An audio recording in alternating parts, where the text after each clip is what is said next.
Squire William once again for Crown Observatory and Hard LARP.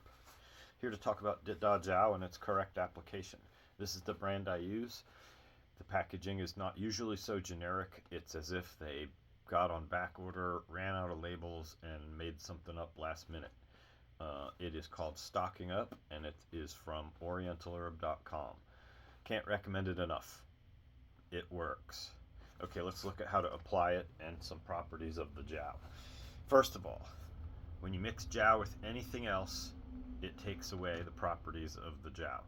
If it comes in contact with metal particles or chemicals, it tends to not work. So having stuff on your skin like lotion, soap, chemicals is not the best idea. You're going to waste product if you have other stuff on your skin.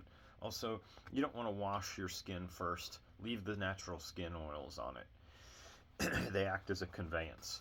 Now, the liquid of the Jiao is full of particles. We're trying to get the particles through our skin, right? So there's always sediment in the bottom of this container. When the container gets down to about here, it's mostly sediment, and then I fill it back up again with distilled water and stretch the product a bit. The nozzle on this bottle makes the Jiao come out kind of fast, so you just want to put a tiny little bit on your hand, and you want to keep track of which hand is getting the Jiao so that you don't waste one single drop. Switching Jiao from spot to spot or whatever while it's this liquid on your hands it's not convenient. So only use a little bit, and then if you get extra in your hand, don't try to put it back in the bottle because something in your hand chemistry may denature the product. Okay, don't waste product. It's precious. This is from a dude named Dean Chambers in Colorado, and he will not be around forever, and last I heard he does not have an inheritor for this recipe, so this recipe of Jiao may die with him. Anyway, so put a little bit on your hand, maybe a fourth of a teaspoon, just a very tiny amount, and so this is the applying hand, so I'm going to add it to this hand. If it's going on my left, or if it's going on my right elbow, I don't want to put it in my right hand because I'm going to transfer it, and you're wasting product. So the applying hand gets a few drops of Jiao, and I like to do this a little bit and sort of spread it out so that there's no chance it's going to run on the floor. And then touch my hand to the body part and then open it. Okay, now I'm going to act as if I'm treating my right elbow here. You want to rub slow, hard, and clockwise. You want to drag your hand against the skin as if you're trying to irritate it. It's not a massage. It's like you're trying to drag your hand across the skin. Okay? The particles in the Jiao will go into your skin. And the more times you do it, the more particles you'll get in there.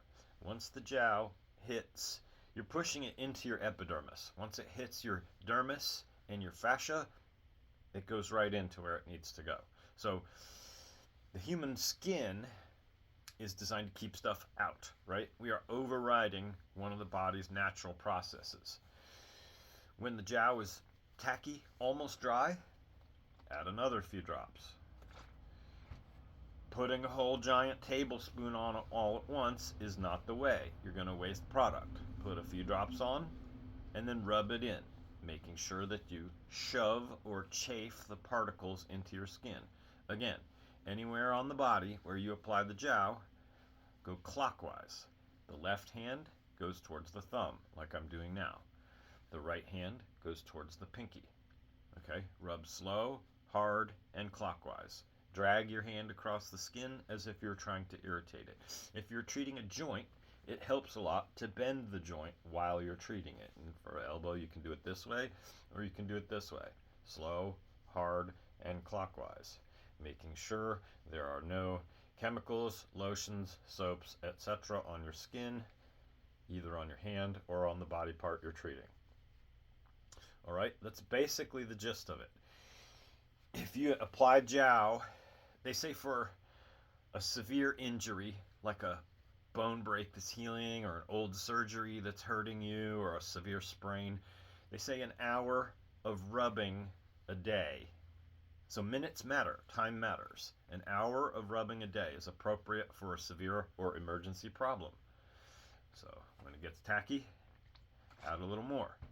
I like to do it while listening to an audiobook or watching a movie, because you can just sit there and keep doing it and doing it and doing it. If you do it for 30 minutes twice during the day, just fine. If you do it for 10 minutes 6 times during the day, that's fine. Quantity of particles is determined by how much time you spend rubbing. So you want to get those particles shoved through the skin and into the dermis and the fascia underneath. Okay, so it takes time and diligence and actual application. You can't just slather it on your skin and go about your day. You'll probably get little or no result. If you have chemicals, metal jewelry on your fingers, or any other thing that can denature the jowl, maybe you're wasting product and you'll get no use out of it. If you use jowl correctly and you spend the time and force enough particles through the skin, then you will get results. Jowl commands the body to heal. It's not a band-aid, it's not a analgesic, pain reliever, or anything like that. Although you may very likely get immediate pain relief, the jowl commands the body to fix itself. This company